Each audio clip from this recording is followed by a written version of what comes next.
What is going on, and welcome to our 4th annual March Madness Bourbon Bracket single barrel edition, where I take 8 single barrels that I've collected in 2024 and put them up against each other in a blind battle to find out which one of these is my favorite, based strictly off taste. Now, the rules are a little bit different this year, but I'm going to keep this short and sweet. We'll talk about that after I introduce you to our 8 contenders. Let's start right over here with bottle number 1. After I take a sip of, check out my link in bio for this one, over on Instagram, of course. Cheers, y'all.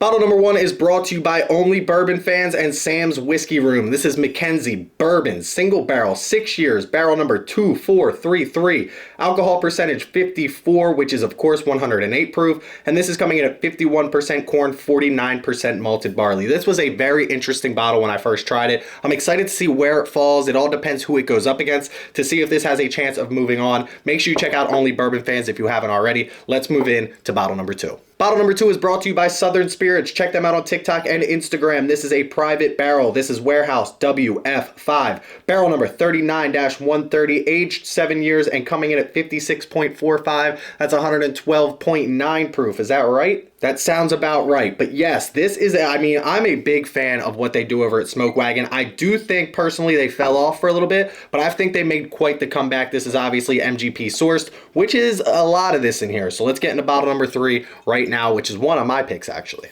Bottle number 3 is, of course, some more MGP whiskey. This is Backbone Bourbon, but they do a double oaking process on this. If you haven't heard about Backbone, this is some of the best value out there right now, especially if you can find a really good single barrel pick like this one. This is the Dusty's Wonka's Shorty Surprise. This was picked by Hello Again Whiskey Friends, Dusty Dan's Whiskey Reviews, myself, Drifting Drams, and Whiskey Uncensored. This is coming in at 130.8 proof and coming in at 8 years. This is 101 months. This was an 8-year Kelvin barrel. Absolutely fantastic. Love this bottle right here, and it's barrel S629. Scratch that, S692. We'll get there eventually.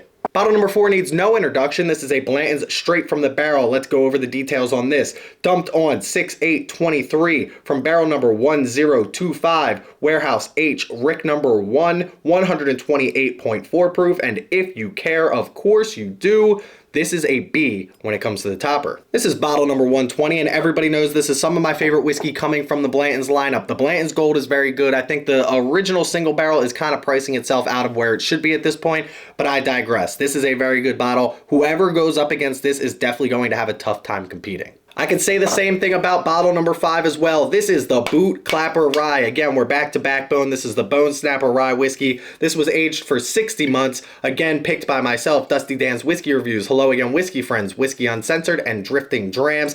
This is an absolute banger coming in at 120.2 proof. Again, this is a double oaked rye. This right here was one of my most surprising picks of 2024. When we originally did these picks, we got 3 different barrels and we sold out of all of them. This at the time was not my favorite. This 8-year Kelvin was my favorite. Once we got the bottles, this easily became my favorite, and I don't think it was even close. The 8-year Kelvin was obviously right behind it. Still a very good bottle, but this bottle is something special. If you had an opportunity to get it, you definitely lucked out. I have a couple left, and I'm very glad that I do. But let's get into bottle number 6 right now. Bottle number 6 is coming to us from across the bridge. I'm out of Philadelphia. This is coming from Benesh Liquors, which is in New Jersey. This is George Remus straight bourbon whiskey coming in at 114.2 proof. It doesn't tell us much about this. This was a 2022 selection. I got to talk to the gentleman involved in picking this. He took me into the back room where he showed me a beautiful collection that he has, and these were still in there, so I grabbed one of these while I was there. Now that I think about it, this is basically MGP versus Buffalo Trace. I got a lot of those types of single barrels this year. This is Weller single barrel. This is the orange label. This was an absolute, I liked this. I did think it was a little bit of a letdown for the Weller lineup. It's supposed to be some of the best whiskey that they have. I don't know if it is. The 12 year isn't great. A special reserve is what it is. I still think Weller Antique 107 is the best one, but Weller single barrel here is pretty good. We're going to find out how this does. That's all you really need to know about it. 97 proof. I don't know who it's going to beat just because all of this is higher proof except for this bottle right here, but it's supposed to stand up, right? Because it's Weller single barrel and it goes for like, what, $700 on the secondary market? I don't know, but let's get into our final bottle right here. I don't know if you know this or not, but I like Dusty Dan's whiskey reviews. He does great picks. Make sure you're following him along with the other people that do picks in here. This is Nashville Barrel Company's single barrel straight bourbon whiskey selected by none other than Dusty Dan himself. This is 7 years old, barrel number 3409, coming in at 120.34 proof. Absolute banger right here. This is my second bottle of this. I think I bought 2 of these because it was that damn good. So I'm excited to see where that one falls. Again, we got a lot of MGP in here and a couple of Buffalo Trace.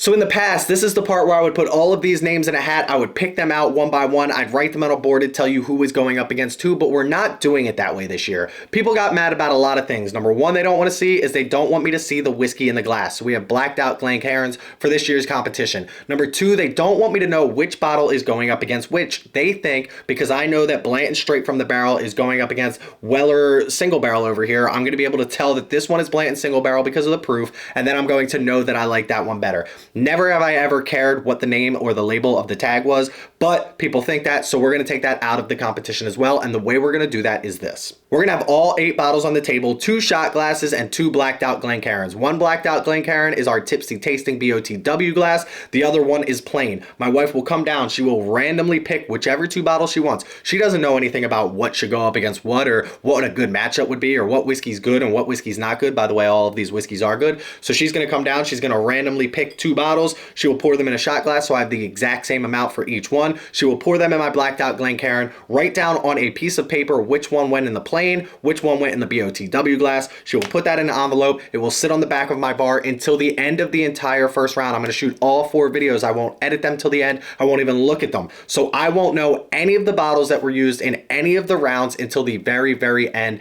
and that's how we're going to do it this year. After the first round, I haven't quite decided what I'm going to do yet. There will be 4 bottles going into the second round before we get to our championship round. I might repeat that process with my wife, but once we get down to 4 bottles, it's going to be a little bit easier to call it out. But then again, we've got a lot of MGP up here, so maybe I won't know exactly which one is which. So maybe we'll do it that way as well. If you have any recommendations on that, you can leave that in the comment section below so I can know that going into the second round. But those are our bottles. Those are our rules. We're trying to do everything to make you guys know that I am not by any way cheating or doing anything to make one bottle win this competition. This means nothing to me. It means nothing to you as well. It's just a lot of fun that we like to have here at Bourbon of the Week. So I got to know in the comment section below, who do you think is going to win this competition? Is it going to be the Blantons? Is it going to be the Weller? Is it going to be an MGP whiskey? Is it going to be Mackenzie over here? I want to know in the comment section below who you think is going to take the cake in this competition. Make sure you check me out on Instagram at Bourbon of the Week. Go click that follow button over there. The next month here in April, we're going to be doing another similar competition like this where I take some of your favorite creators' picks, blind them against each other, and do that for 5 weeks. They're sending me 5 samples of some of their best whiskey. So we're going to find out who is king of the single barrel when it comes to your favorite creators'